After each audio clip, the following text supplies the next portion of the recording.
एक समय की बात है, एक राबिया नाम की लड़की थी।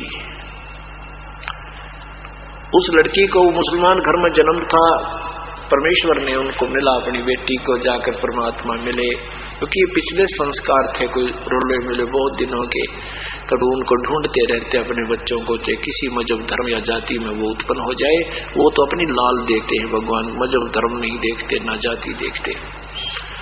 उस लड़की को बहुत समझाया, लड़की को समझ में आ गई। इसकी शादी नहीं हुई थी, 16, 17, 18 साल की आयु थी। उस लड़की 15, 16 साल की आयु थी उस समय। फिर उसने शादी कराने से मना कर दिया, माता पिता से कति बाइकाट कर दिया, मैं शादी नहीं करवाऊंगी, तो झंझट है काल के लोक में। अब माता पिता रोते रहे। ऐसे उस लड़की ने काफी समय निकाल दिया, पर माता पिता ने बुरा हाल कर दिया कि तू शादी नहीं कराएगी तो हम मुंह नहीं दिखाएंगे संसार को, हम मृत्यु को प्राप्त हो जाएंगे, हम आत्महत्या करेंगे। ऐसे लड़की ने विवश होकर के शादी कराने की अनुमति दे दी। एक बहुत बड़ा अधिकारी, बहुत बड़ा अच्छा कोई ऑफिसर के उस लड़की का ब्याह हो गया। मुसलमानों में एक विशेषता है कि लड़की से की सहमति चाहिए विवाह करने के लिए। वो वहां पूछते हैं उनसे कि शादी आपको कबूल है, तो वो कह देगी लड़की कि हाँ मुझे मंजूर है, तो ब्याह होगा, नहीं तो नहीं होगा।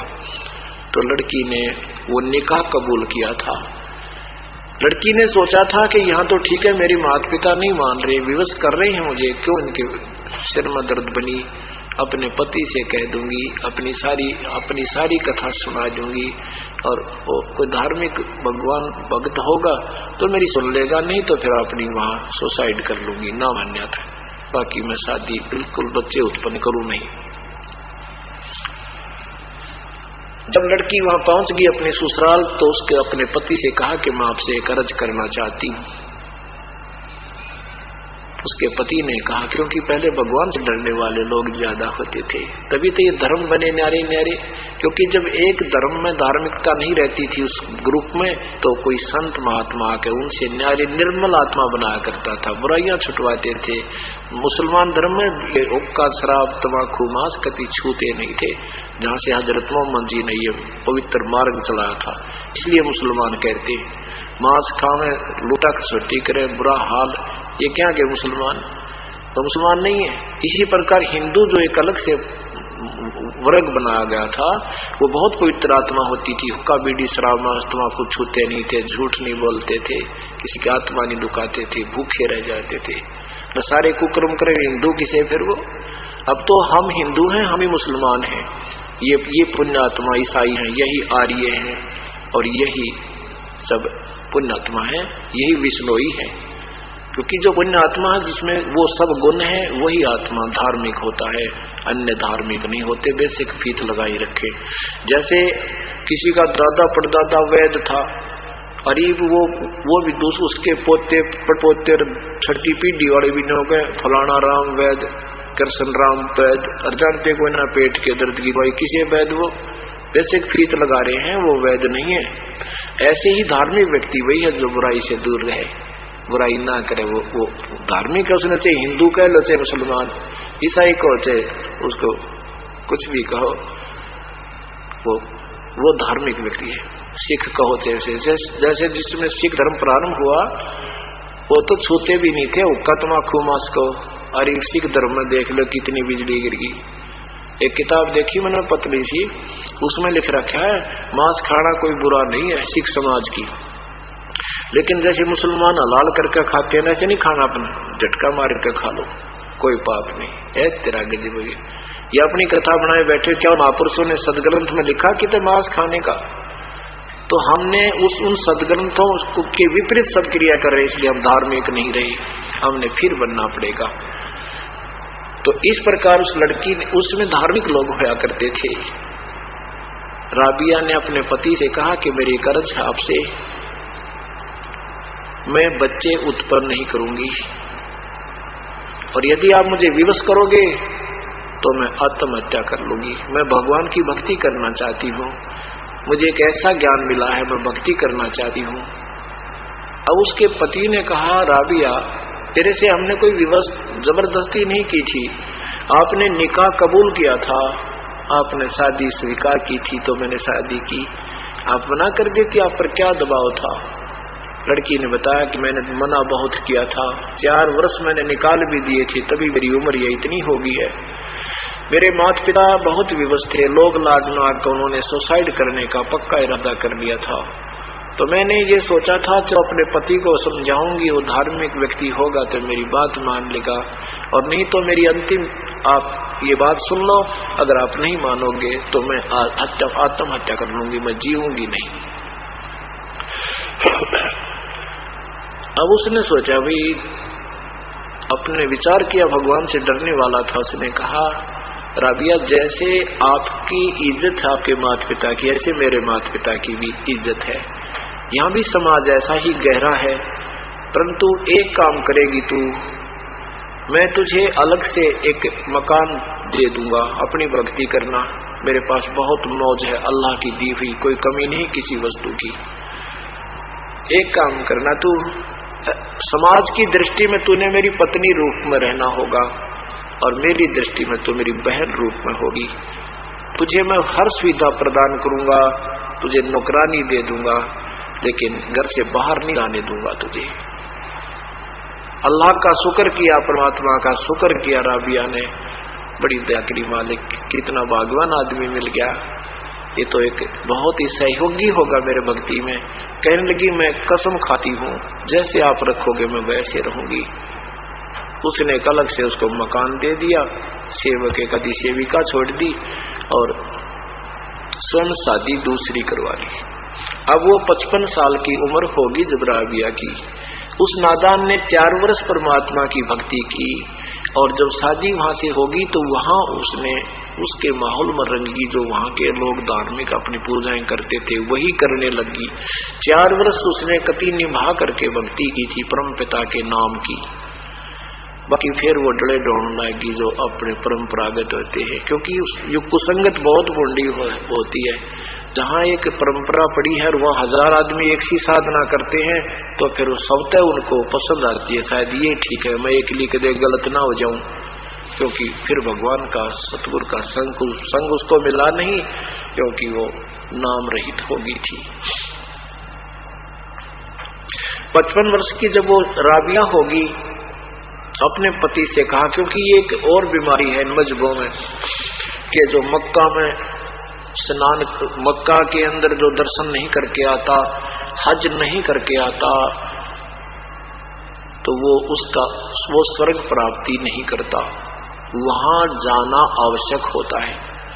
और ये भी सुना है, ये कहते हैं कि जब मक्का में जीवन पूरा हो जाए तो उस जैसा तो कहना है कि वो तो सीधा स्वर्ग जाता है, स्वर्ग से ऊपर तो इनकी दृष्टि किसी की है ही नहीं। तो राबिया ने अपने पति से कहा कि मैं एक बार हज करने जाना चाहती हूँ, आपकी आज्ञा हो तो। अब उसने कहा, आप जा सकते हो, यह भी कोई बात ही, आपके साथ ऊंट गाड़ी भिजवा देता हूँ, ऊंट को तैयार करवा देता हूँ, ऊंट पर बैठ कर जा ठाठ से। वो कहने लगी, नहीं मैं पैदल जाऊंगी, श्रद्धा से पैदल जाऊंगी। वो बोला, जैसे तेरी इच्छा, कैसे जा। जब उसने देख लिया था कि आज तक इसने गली में खड़ी नहीं देखी मैंने, या ना किस तरह ने किसी प्रकार अन्य सहेलियों के साथ इधर उधर की गप्पे मारती देखी, कहीं बैठती थी तो अल्लाह का जिक्र करती थी, अपनी नमाज करती थी, जो उसको पता था, रोजे रखती थी, मांस मीट भी खान लाएगी फिर तो, क्योंकि जैसा रंग वैसा है संग वैसा है रंग बन गया था। अब वो राबिया जा रही थी, रास्ते में एक कुआं था, उस कुएं के ऊपर ना कोई डोल बल्टी थी ना कोई रस्सी थी, पानी बहुत गहरा था। एक कुतिया बहुत प्यासी थी, छोटे छोटे नवजात शिशु भी, उसके आंखें भी नहीं खुली थी। और वो कुतिया कभी भागकर राबिया के चरणों में आती थी, फिर भागकर कुएं की तरफ जाती थी, फिर चरणों में आती थी, फिर वहां जाती थी। राबिया समझ गई कि अब प्यासी मर रही है, साथ में इसके नवजात शिशु है। साधु आत्मा, भक्त आत्मा में दया बहुत होती है। अब राबिया समझ रही थी कि प्यासी है और पानी नहीं मिला तो ये मरेगी, साथ में इसका पूरा परिवार मर जाएगा। दया बिना दरवेश कसाई, जिसमें दया नहीं वो संत नहीं होता। अब राबिया ने जाकर देखा कि कुएं पर ना कोई रस्सी है ना कोई बाल्टी है। बड़ी समस्या आ गई। आसपास कोई 2-4 किलोमीटर तक कोई गांव या झोंपड़ी, कोई नगरी ढाणी नजर नहीं आ रही है। रेगिस्तान का स्थान है। लड़की ने आव देखा ना ताव देखा, अपने सिर के बाल लंबे लंबे थे जो पकड़ पकड़ कर पाट दिए सारे। पाट के देखियो 2-4 बाल, कितना अंगाला, कितना दर्द है। और उस लड़की ने परमार्थ के लिए वो सारे बाल पाट दिए जो खसाखस पाट के, और फिर उनकी रस्सी बनाई लंबी, और फिर अपने कपड़े काट के लड़की ने मोटे मोटे कपड़े पहनना करते थे। वो कुएं में डबोए, पानी में भिगो के, और एक मटके का पात्र पड़ा था बाहर रखा था, फूटा हुआ आधे मटके का, उसमें वो कपड़े निचोड़े और कुतिया साथ के साथ मुंह लाकर पीवे ऊपर थे। ऐसे उसने कई बार ऐसा किया, कुतिया को पानी पिलाया, फिर आपने वो शीश के भेद ऐसे धोए दाए, वो अपना रक्त पूछा, फिर कपड़े निचोड़ के और पहन के चालन की तैयारी करी थी। इतने में वो मक्का न्योका ने उठ के वो पूरा का पूरा मकान और उस कुएं के साथ में आकर लग गया, जैसे प्लेटफार्म पर गाड़ी लगा करे। अब मक्का आकाशवाणी भी हुई कि बीबी ये तेरे लिए मक्का आया है, इसमें प्रवेश कर जा। अब जो ही उसमें प्रवेश किया, मक्का वहां से उठ कर चल पड़ा। वहां के लोग देख रहे हैं मक्का कहाँ गया, मक्का कहाँ गया। तो वहां क्या देखा कि उसमें राबिया आ रही है। उसने बताया मैं ऐसे ऐसे उस गांव की रहने वाली हूँ, राबिया मेरा नाम है, और अल्लाह की मर्जी उन्होंने मेरे लिए, क्योंकि वो 20 वहां पर 3 मंजिल, एक मंजिल 20 किलोमीटर लगभग होती है, यानी 12 कोस होती है। 60 किलोमीटर की दूरी, 60 मील की दूरी पर होए वो मक्का हवाई जहाज की तरह गया और वापस लेकर आया। तो उस क्षेत्र में ये चर्चा होगी, भक्ति हो तो राबी जैसी, भक्ति हो तो राबिया जैसी, वही भक्ति हो तो राबिया जैसी। उस जीवन में वो 1 नंबर की प्रसिद्ध भगत होगी। अगले जन्म में उसका जन्म लड़की का हो गया मुसलमान धर्म में, और वो एक बंसरी नाम की लड़की, बहुत अच्छी शब्द गायिका, भगवान के गुणगान करने वाली, भगवान के कविता आदि गाने वाली बहुत अच्छी प्रसिद्ध लड़की होगी। अब वो धार्मिकता जो 4 साल का भक्ति परमात्मा की हुई थी, उस 4 वर्ष की भक्ति के कारण उसको मनुष्य जीवन मिलते जा रहे हैं, और वो नादान समझ रही है कि मैं जो अपनी परंपरागत पूजाएं कर रही हूँ इससे मुझे राहत मिल रही है।